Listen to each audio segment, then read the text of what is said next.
fighter, actor, philosopher. Be formless, shapeless, like water. Be water, my friend. Bruce Lee was many things, but for the man who defied classification, the best description might be master. The dude was just a true innovator. He was super focused on what he wanted, and he got it. He inspired me in every way. And it wasn't just about martial arts, it was about life. He was a teacher of life. But that life would be cut short. I was like so stunned because he was so alive to me. Yet before his death, Bruce Lee was able to pass on to us his greatest lesson, his belief in honest self-expression. To honestly express yourself, whatever your art is, you have to turn that into a language, and that language is an expression. Bruce Lee is an immortal. How did he achieve such greatness? How did Bruce Lee become a master? It's Bruce Lee, the master, on Bruce Lee Lives.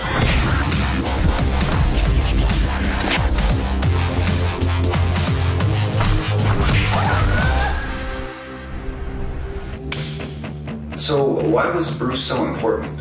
When you look up the word inspiration in the dictionary, it should be Bruce Lee's picture. Because to me, I feel like he's just the ultimate inspirer, the ultimate motivator, you know what I mean? Bruce Lee influenced so many people in so many different walks of life. It's almost like superhero stuff where it's made up, but this is real.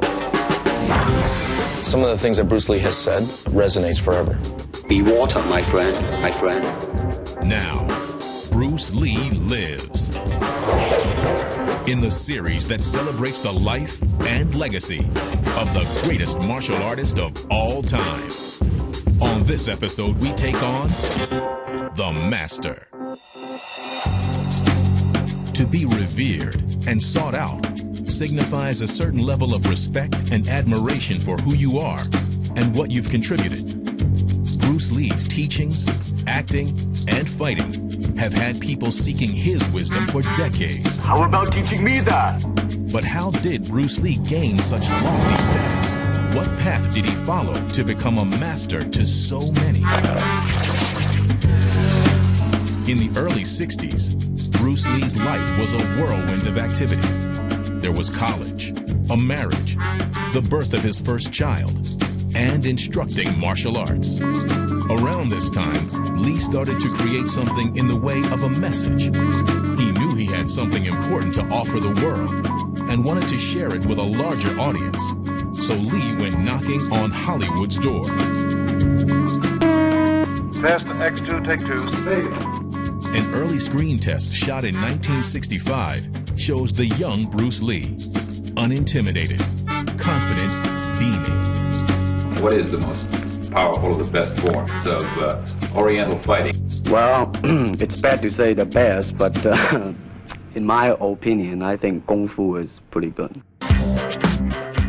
It was that self-assurance that caught so many people's eyes and had them start to notice this young man with a plan. His presence was just gnarly, and he just was confident at a young age even. Like, this whole way he carried himself was just, he just spewed confidence, you know what I mean? It was just cool.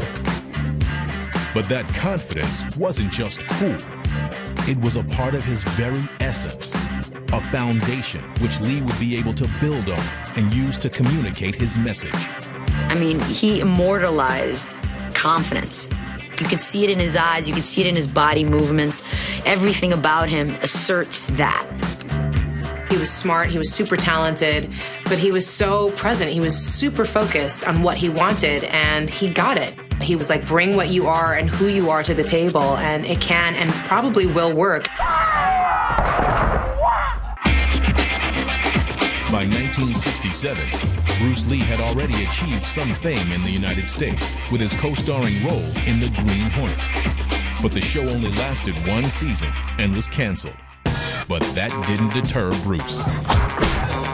As with any great fighter, he got up and kept on fighting. It is a valuable lesson that still inspires.